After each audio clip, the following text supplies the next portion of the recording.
Hello friends, welcome to my YouTube channel Samrat education. दोस्तों, आज के इस वीडियो में आप लोगों को बीएससी एग्रीकल्चर फिफ्थ सेमेस्टर के एक विषय रेनफेड ड्राईलैंड एग्रीकल्चर एजी 501 का पांचवा लेक्चर कराने वाला हूं। इससे पहले मैंने 4 लेक्चर करा दिया है। यदि आप लोगों ने 4 लेक्चर नहीं देखा तो लिंक डिस्क्रिप्शन में दिया हुआ है, वहां से जाकर आप लोग देख सकते हैं। और यदि आप लोगों को इसका पीडीएफ चाहिए तो डिस्क्रिप्शन में व्हाट्सएप ग्रुप का लिंक और व्हाट्सएप नंबर दिया गया है, वहां से मैसेज करके आप लोग इसका पीडीएफ भी ले सकते हैं। तो चलिए देखते हैं हम लोग आज का पांचवा लेक्चर, तो जिसका टाइटल है mechanism of crop adaptation under moisture deficit condition. मतलब है कि नमी की कमी में फसल उगाने की या अपनाने की व्यवस्था। जब कभी नमी की कमी हो जाएगी, नमी नहीं रहेगी, तो वहां पर आप लोग फसल को कैसे उगाएंगे, उसकी अवस्था या उसकी व्यवस्था कैसे करेंगे, तो उसके बारे में हम लोगों को देखना है। तो चलिए देखते हैं बिना देरी किए। सबसे पहले हम लोग तब जानेंगे क्रॉप अडेप्शन क्या होता है, फसल अनुकूलन क्या होता है। ठीक है, तो पहले मैं समझा देता हूँ कि फसल अनुकूलन होता क्या है। जैसे मान लीजिए कि इस टाइम पानी की थोड़ी सी कमी होगी, मतलब बारिश बहुत कम हुआ, मतलब समझ लीजिए सूखा पड़ गया। ठीक है, मान लीजिए सूखा पड़ गया है और आपने धान की फसल की बुआई कर दी है, तो आपका जो धान का फसल वह खराब हो जाएगा, तो यह अनुकूलन नहीं है। लेकिन आप यदि कुछ ऐसी वैरायटी को लाकर उसमें बुआई करेंगे जो सूखा को सहन करने वाली हो, सूखा अवरोधी हो, तो इस क्लाइमेट में यदि मान लीजिए सूखा पड़ गया है तो वह सूखा के अनुकूल हो जाएगा। तो इस प्रकार के व्यवस्था को या इस प्रकार के प्रक्रिया को बोला जाता है क्रॉप अडेप्शन, फसल अनुकूलन। क्योंकि जो फसल हमारी थी वह इस समय के क्लाइमेट के अनुकूल हो जाएगी, तो उसी को बोला जाता है क्रॉप अडेप्शन या फसल अनुकूलन। तो चलिए देखते हैं। फसलों में संरचनात्मक अथवा दैहिक परिवर्तन के द्वारा एक विशेष परिवेश अथवा वातावरण में जीवित रहने, प्रजनन करने की क्षमता को अडेप्शन या अनुकूलन कहते हैं। फसलों में संरचनात्मक अथवा दैहिक परिवर्तन के द्वारा एक विशेष परिवेश अथवा वातावरण में जीवित रहने और प्रजनन करने की क्षमता को अडेप्शन या अनुकूलन कहते हैं। ठीक है, नमी, आघात अथवा पानी की कमी की दशा में पड़ने वाले कुप्रभाव को सूखा आघात कहते हैं। देखिए, जब जब कभी जब पानी की कमी हो जाती है, उससे क्या होता है, उससे हमारी फसलों के ऊपर जो प्रभाव पड़ता है उसको सूखा आघात बोलते हैं। ठीक है, उसको क्या बोलते हैं, सूखा आघात या ड्राउट स्ट्रेस बोलते हैं। तो क्रॉप अडेप्शन क्या था समझ गए होंगे। क्रॉप अडेप्शन का सीधा मतलब यही है कि हमारी जो फसल है हमारे क्लाइमेट के अनुकूल हो जाएगी, सूखा पड़ा है तो सूखा के अनुकूल हो जाएगी, तो इस प्रकार के फसल को क्रॉप अडेप्शन या फसल अनुकूलन बोलेंगे। चलिए आगे देखते हैं। Crop adaptation under moisture deficit condition, मतलब जब सूखा पड़ गया हो, सूखा पड़ने की स्थिति में फसल उत्पादन प्रक्रिया या फसल की बुआई की प्रक्रिया या फसल की व्यवस्था करना। तो नमी की कमी की स्थिति में फसल का अनुकूलन किसानों के लिए बड़ी चुनौती हो सकती है। क्या बोला है कि जब डिफिक्ट कंडीशन होगा उस समय की स्थिति के लिए फसल का जो अडेप्शन है वह किसानों के लिए एक बहुत बड़ी चुनौती हो सकती है, क्योंकि पानी की कमी कृषि उत्पादन को प्रभावित कर देती है, जिसके लिए हमें निम्न प्रक्रिया को अपनाना चाहिए। इन प्रक्रिया जो प्रक्रिया भी मैं आप लोग बताऊंगा, इन प्रक्रिया को अपनाकर आप लोग सूखे के समय भी खेती कर सकते हैं। तो देखिए, ये जो क्वेश्चन है, ये जो टॉपिक है एग्जाम में बार बार पूछता है, इसको आप लोग इंपॉर्टेंट नोट कर लीजिएगा। ठीक है, और इसके बाद जब 10 लेक्चर हो जाएगा, मतलब इसका पूरा लेक्चर खत्म हो जाएगा, उसके बाद इसका इंपॉर्टेंट क्वेश्चन भी करा दिया जाएगा, तो आप लोग उसको भी जरूर देख लीजिएगा। एग्जाम की तैयारी इस बार बहुत अच्छे से करनी है। चलिए अब देखते हैं सबसे पहले उपयुक्त फसल का चयन। उपयुक्त फसल का चयन पहला पॉइंट। तो हमें देखिए, जब हमें कभी भी फसल की बुआई करना हो तो हमें अपने क्लाइमेट के अकॉर्डिंग या हमें अपने वातावरण के अकॉर्डिंग क्या करना चाहिए, एक फसल को चूज करना चाहिए, हमें एक फसल को चयन करना चाहिए। तो नमी की कमी की स्थिति में किसान को उपयुक्त फसल का चयन करना महत्वपूर्ण होता है। जब भी नमी की कमी हो तो उस समय किसान को उपयुक्त फसल का चयन करना महत्वपूर्ण होता है।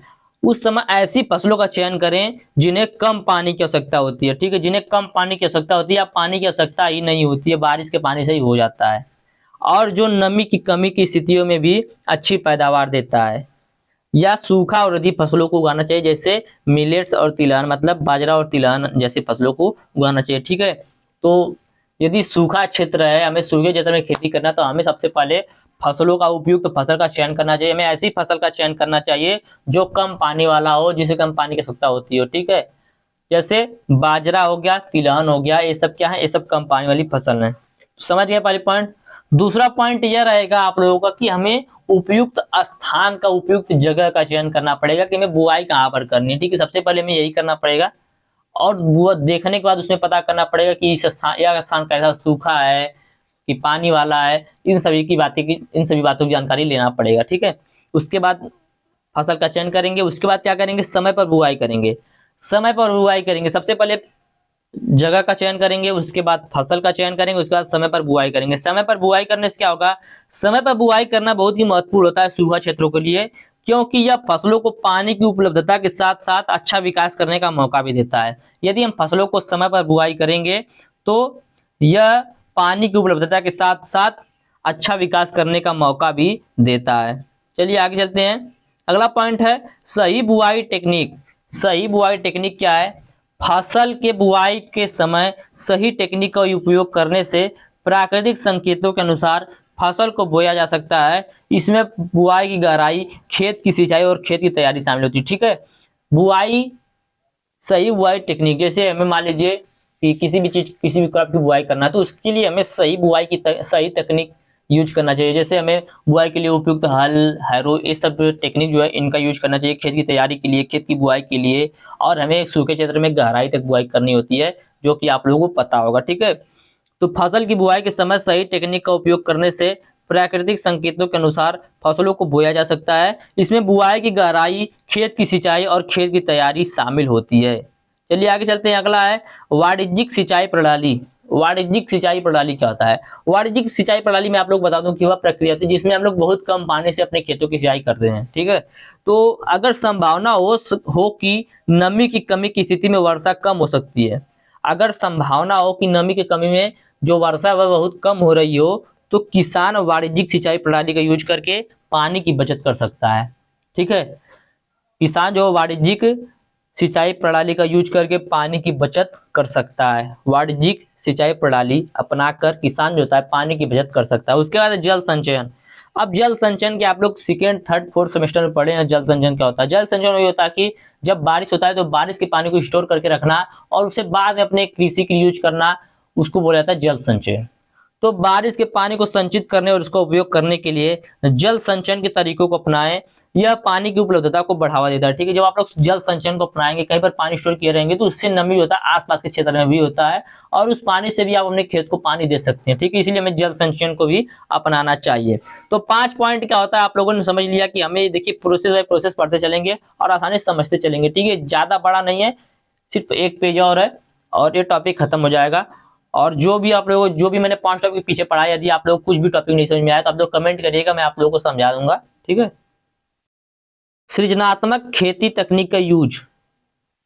सृजनात्मक खेती तकनीक का यूज, सृजनात्मक खेती तकनीक जैसे ड्रिप सिंचाई, मल्चिंग विधि को बढ़ावा देती है, जिनसे पानी की बचत होती है और फसल का प्रदर्शन भी बेहतर होता है। ठीक है, मल्चिंग क्रॉपिंग आप लोग जानते होंगे क्या होता है। मल्चिंग क्रॉपिंग में प्लास्टिक ऊपर से लगा देते हैं, एक मल्चिंग पेपर आता है उसको ऊपर से लगा देते हैं, साइड साइड में नाली होती है। ठीक है, इस नाली में सिर्फ पानी भरते हैं और इस नाली के पानी से इस क्रॉप को जो होता है वो पानी मिल जाता है, जिससे हम लोगों को पानी बहुत कम यूज होता है। हम इसे सूखे क्षेत्र में यूज कर सकते हैं और हम लोग ड्रिप सिंचाई का यूज कर सकते हैं। ड्रिप सिंचाई के माध्यम से भी हम लोग बहुत अधिक पानी पहुंचा सकते हैं। देखिए, जो हम लोग मल्चिंग क्रॉपिंग करते हैं, मल्चिंग क्रॉपिंग में भी ड्रिप सिंचाई का यूज किया जाता है।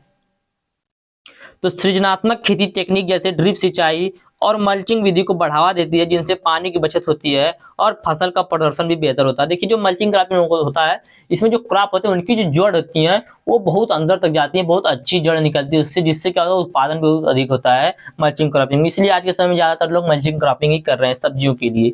चलिए आगे देखते हैं, बीज और उर्वरक का चयन। नमी की कमी की स्थितियों के लिए सही बीज और उर्वरक का चयन करें जो फसल की पानी की आवश्यकता को समय पर पूरा कर सके। ठीक है, बीज और उर्वरक का हमें ऐसा यूज करना चाहिए जो फसल को पानी की आवश्यकता को समय समय पर पूरा करता रहे। इस प्रकार का हमें उर्वरक यूज में लाना चाहिए। अगला पॉइंट है सृजनात्मक वित्तीय योजना। किसान को अपने वित्तीय स्थिति को समझने और नमी की कमी स्थितियों के लिए सृजनात्मक वित्तीय योजना बनाने की भी आवश्यकता होती है। ठीक है, चलिए आगे चलते हैं। संवेदनशीलता और अनुकूलन। संवेदनशीलता और अनुकूलन, फसल की संवेदनशीलता और समय पर क्रियान्वित होने की क्षमता महत्वपूर्ण होती है। किसान को अपनी फसलों की आवश्यकताओं को समय समय पर समझने और उनके अनुसार क्रियान्वित करने की क्षमता होनी चाहिए। ठीक है। क्या बोल रहा है कि फसल की संवेदनशीलता और समय पर क्रियान्वित होने की क्षमता महत्वपूर्ण होती है। किसान को अपनी फसलों की आवश्यकताओं को समय समय पर समझना, उनके अनुसार क्रियान्वित करने की क्षमता होनी चाहिए। ठीक है। इन सभी बातों का यही निष्कर्ष निकल कर आया है कि मॉइस्चर डिफिसिट जो होता है या नमी की कमी की स्थिति में फसलों के अधिग्रहण के लिए, अनुकूलन के लिए इन जो सुझाव थे, इन सुझावों का पालन करने से किसान अपने उत्पादन को सुरक्षित और प्रभावी तरीके से बढ़ा सकता है। ठीक है। अब बात आती है, मैंने आप लोगों को अभी एक बात बताया था, सूखा और रद्दी फसल। देखिए जो सूखा और रद्दी फसल होता है, हम लोग सूखे क्षेत्र में इन्हीं सभी फसल का यूज करेंगे। इसकी विशेषता क्या होती है, इसकी थोड़ा सा विशेषता के बारे में जान लेते हैं। कभी कभी पूछ देता है सूखा और रद्दी फसल की विशेषता। तो इसकी विशेषता यही कि यह शीघ्र अंकुरण और शीघ्र जड़ निकलने और गहराई तक पहुंचने वाला होता है। ठीक, जो सूखा और रद्दी फसल होता है इसका अंकुरण शीघ्र होता है और शीघ्र जड़ निकलती है और गहराई तक पहुंचता है।